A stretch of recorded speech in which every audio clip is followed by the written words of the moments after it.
Sir ने सबसे पहले बोला बिस्किट और पानी पीजिए, तो नहीं, लेकिन सी सेट पे ध्यान दीजिए। नॉर्मली अब हम ध्यान नहीं देते, लेकिन घाट घाट का पानी पीने के बाद मेरे नोट्स बने हैं। ऐसे का भी अपना एक फॉर्मेट होता है, कैसे स्टार्टिंग करनी है, क्या क्या पॉइंट लिखने हैं, क्या क्या नहीं लिखने हैं। हेलो मैम, इंटरव्यू कैसा? सर इंटरव्यू काफ़ी अच्छा रहा, माहौल बहुत अच्छा था। मतलब ऐसा लगा नहीं कि मैं इंटरव्यू दे रही हूँ, मतलब ऐसा लग रहा नॉर्मली मैं बातचीत कर रही हूँ। तो बढ़िया था, अच्छा था। अंदर जाने के पहले क्या चीजें मन में चल रही थी? बहुत डर था, मैं तो टहल रही थी गली में कि कैसे इसको डर को कम किया जाए। उसके बाद जब अंदर गए तो सर ने बोला बिठाया, सर ने सबसे पहले बोला बिस्किट और पानी पीजिए, तो थोड़ा सा ठीक लगा।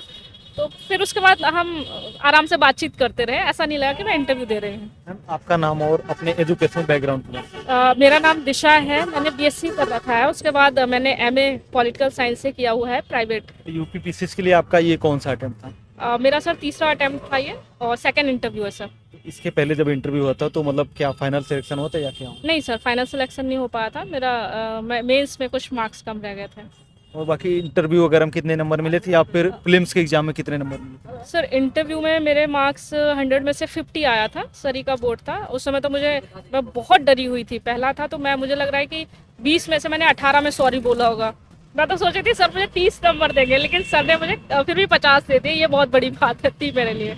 प्रीलिम्स में मेरे जो क्वेश्चन सही रहते हैं वो 100 के आसपास रहते हैं, सही काटने और सब कुछ नेगेटिव मार्किंग के बाद। ये जो पहला फेज होता है वो प्रीलिम्स का होता है। आपने 2 बार इंटरव्यू भी दिया है, तो प्रीलिम्स का काफी अनुभव आपका रहा है। तो क्या इसके लिए खास रणनीति बनानी चाहिए, क्योंकि अभी बहुत टाइम कम बचा है? अगर 2024 प्रीलिम्स की बात करें तो क्या सटीक रणनीति होनी चाहिए?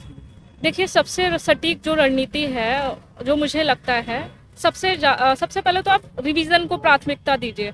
रिवीजन डेली कीजिए जितना हो सकता है। जैसे मैं अपने सारे सब्जेक्ट को 2 दिन में रिवीजन कर लेती हूँ कि आधा सब्जेक्ट मुझे आज खत्म करना है, आधा कल। तो कुल मिला के 2 दिन में मेरे सारे सब्जेक्ट रिवाइज हो जाते हैं। तो रिवीजन मस्ट है। रिवीजन को आप जितना ज़्यादा वक्त देंगे उतना आपको बेनिफिट दिखेगा।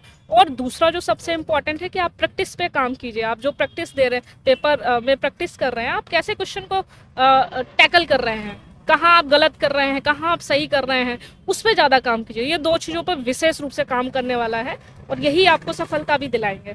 और बाकी बात करें, जैसे कि आप बता रही 2 दिन में आप पूरी चीजें रिवाइज कर लेती थी, तो क्या मतलब उसके लिए कोई आपने शॉर्ट नोट्स वगैरह भी बना रखे थे, या फिर पूरा मतलब बुक्स में आपने कहीं मतलब मार्किंग वगैरह करके? देखिए सर, मेरा थोड़ा सा अलग है कि मैं सिलेबस से जैसे मान लीजिए पॉलिटी है, तो पॉलिटी में मुझे जो अच्छा समझा ले जाए, वो चाहे यूट्यूब चैनल हो चाहे कोई बुक हो, मैंने इसीलिए सब जगह से अपने नोट्स बनाए हैं। मतलब एक होता है घाट घाट का पानी पीना, तो घाट घाट का पानी पीने के बाद मेरे नोट्स बने हैं, तो मैं उन्हीं को रिवाइज करती हूँ अब। उसके बाद जब हम नोट्स रिवाइज करते होते हैं तो हम अंडरलाइन कर लेते हैं, तो आपको पता रहता है कि डेली में मुझे ये इनको ज़्यादा देखना पड़ रहा है। तो ऐसे में आप उसका शॉर्ट नोट बना लेते हैं।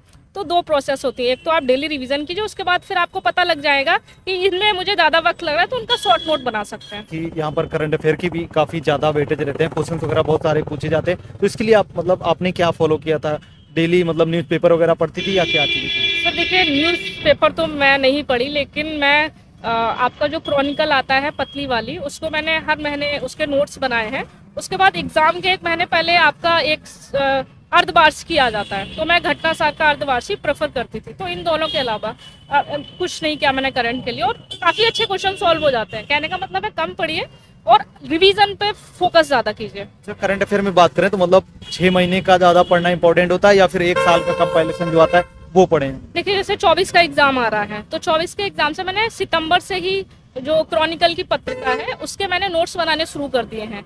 और अब मार्च में है एग्जाम, तो मार्च में ही स्टार्टिंग में ही घटना सार अपना 6 मंथ का निकाल देगा, तो वहाँ से जो मैंने नोट्स बनाए हैं उससे कुछ इतर चीजें लगती है, तो मैं वहाँ से पढ़ लूंगी। तो क्या होता है, 6 महीनों को आपको लेके चलना रहता है। आपका मीडियम क्या रहा है? सर मेरा मीडियम हिंदी रहा है। हिंदी मीडियम। जी। और तो सीसेट का जो पार्ट होता है उसके लिए आपकी कैसी तैयारी रहती, क्या रणनीति आपकी रहती थी? सर सी सेट के लिए देखिए, आपको लगता है कि आप ये कर सकते हैं, तो उस पर फोकस जैसे मुझे लगा मैं हिंदी कर सकती हूँ, और रीजनिंग का क्वेश्चन कर सकती हूँ, और इंग्लिश कर सकती हूँ।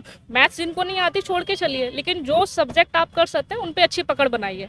हमें 33% ही लाना है, तो अब कम पढ़ के भी किया जा सकता है, उसमें बहुत बड़ा मुद्दा नहीं। लेकिन सी सेट पे ध्यान दीजिए। नॉर्मली अब हम ध्यान नहीं देते, लेकिन जब से सी सेट थोड़ा टफ आने लगा है, तब से थोड़ा सा मुझे लग रहा है सब जागरूक हो गए हैं। बाकी अगर पूरा ओवरऑल मेंस की बात करें तो पेपर वाइज आपकी क्या स्ट्रेटजी रही थी, क्योंकि अभी ऑप्शनल हट चुका था तो 2 पेपर और ऐड हो चुके थे 5 और 6, तो पेपर 1 से लेकर 6 तक की आपकी क्या रणनीति रहती है?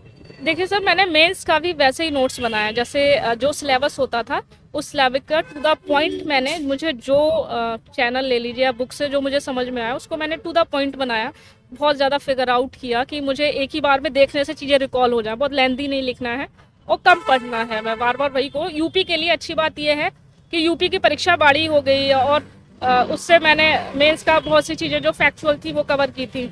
और यूपी के लिए मुझे लगता है, यूपी के लिए आप जो समाचार पत्र है वो पढ़ते रहिए, उससे आपको बहुत कुछ नॉलेज हो जाएगी। मतलब बहुत विशेष नहीं पढ़ा, अच्छी बात है कि यूपी स्पेशल जुड़ गया, उससे क्या है जो यूपी के बच्चे उनको बेनिफिट मिला है, हमें अपनी यूपी के विषय में सब पता है। बाकी पेपर 5 और 6 के लिए अगर हम मतलब सोर्स की बात करें तो कोई सोर्स आपने स्पेशल फॉलो किया था? सर उस समय तो बहुत सारे सोर्सेस आए थे, तो हम लोग तो कंफ्यूज हो गए थे क्या पढ़ें क्या ना पढ़ें। और यही एक वजह है कि बहुत सारे नोट्स मतलब बनाने के लिए समझ में नहीं आ रहा था कि कौन सी बुक पढ़ें कौन सी नहीं पढ़े। तो फिर वही जो मैंने प्रीलिम्स में किया कि मैं टू द पॉइंट पढ़ूंगी, अपने नोट्स बनाऊंगी, तो मैंने बस सिलेबस उठाया और अपने टू द पॉइंट से नोट्स बना लिए बस। बाकी जैसे कि आप जब पेपर देके पेपर 5 और 6 आपने दिया होगा तो आपने एनालाइज किया होगा कि मतलब क्वेश्चन किस एरिया से पूछे जा रहे हैं या फिर किस बुक से मतलब क्वेश्चंस वगैरह ज़्यादा मिल रहे हैं? आप जितना सिलेबस का पोस्टमार्टम करेंगे उतना आपको समझ में आ जाएगा ये क्वेश्चन वहाँ से पूछे जा रहे हैं। मैं तो आपसे कहूँगी, जितने भी बच्चे हैं उनसे भी मैं कहूँगी कि आप ज़्यादा से ज़्यादा जितना हो सकता है आप सिलेबस को एक दिन में 2 बार जरूर पढ़ा करिए, तो आपको पता लगने लग जाएगा कि अच्छा ये क्वेश्चन यहाँ से बना। आप कोई भी पेपर मेंस का उठा लीजिए, मुझे नहीं लगता जो सिलेबस से बाहर आया है, तो सिलेबस पे पकड़ अच्छी होनी चाहिए। और बाकी आंसर राइटिंग प्रैक्टिस वगैरह की बात करें तो आपने मतलब उसके लिए कहीं टेस्ट सीरीज वगैरह ज्वाइन किया था या कैसे अपना आंसर प्रैक्टिस करती थी? सर मैं समाज कल्याण विभाग की जो समाज कल्याण विभाग रन कराता है कुछ मतलब एक तरीके से प्रशिक्षण कार्यक्रम, पहले तो 6-6 महीने का होता था, आदर्श पूर्व परीक्षा प्रशिक्षण केंद्र, अब 10 महीने का हो गया है। तो वहाँ से मुझे कुछ टेस्ट सीरीज अवेल हुई थी जीएस वर्ड की, और जीएस वर्ड की मैंने की थी केवल। तो आपको क्या लगता है मतलब टेस्ट सीरीज का कितना इंपॉर्टेंस रहता है, चाहे प्रीलिम्स की बात करें या फिर मेंस के एग्जाम की? देखिए टेस्ट सीरीज बहुत इंपॉर्टेंट होती है कि आप कैसे क्वेश्चन को अटेम्प्ट कर रहे हैं, आप अपनी गलतियों से कितना सीख रहे हैं और आप कैसे आंसर को एक फॉर्मेट में लिख भी रहे हैं कि नहीं। बहुत से बच्चे होते हैं एग्जाम के 1 महीने पहले लिखना शुरू करते हैं, तो बिल्कुल नहीं, एकदम से चीज़ें नहीं आएंगी। आपको टाइम मैनेजमेंट में बहुत दिक्कत हो जाएगी। जब आप वहाँ मेंस में लिखेंगे तो आपका राइटिंग जवाब दे जाएगा, तो सारी चीज़ें समय के अंदर रहते हुए बहुत अच्छी तरीके से आप कैसे उसको प्रेजेंट करते हैं वो बहुत इंपॉर्टेंट है। तो मैं वही कहूँगी कि आप प्रेजेंटेशन पे ज़्यादा काम करेंगे ताकि आपका जो अच्छा जो हमें दिखता है वो अच्छा होता भी है।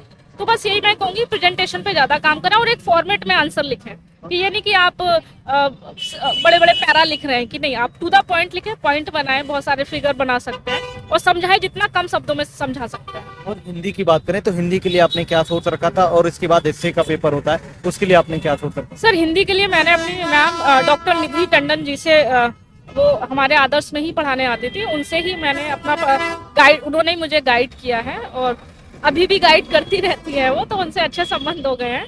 तो मैंने हिंदी उन्हीं से पढ़ा है, उसके अलावा मुझे कभी बुक उठाने की जरूरत नहीं पड़ी मैम के रहते हुए। और बाकी एस्से का पार्ट होता है तो एस्से के लिए मतलब क्या चीज़ें आपने कहाँ कहाँ से सोर्स इकट्ठा की? देखिए सर, ऐसे आप पढ़ सकते हैं लेकिन आपको लिखना, आपको वही अपनी ही राय है।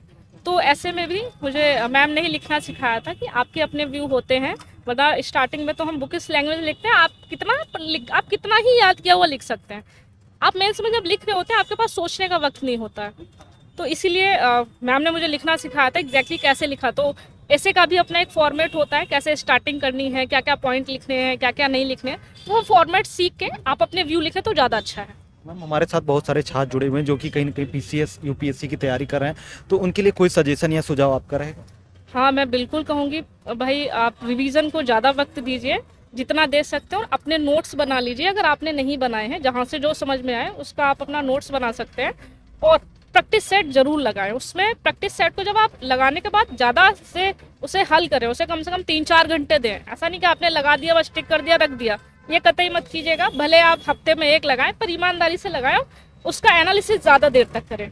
दोस्तों मैम का एक यूट्यूब चैनल है जिस पर मैम सिविल सर्विसेज से रिलेटेड आप सभी लोग को गाइड करती रहती हैं, तो उसका लिंक हम वीडियो के डिस्क्रिप्शन बॉक्स में दे देंगे, आप लोग जाकर वहां से ज्वाइन कर सकते हैं। मैम आप बहुत बहुत धन्यवाद बात करने के लिए। Thank you sir, thank you so much.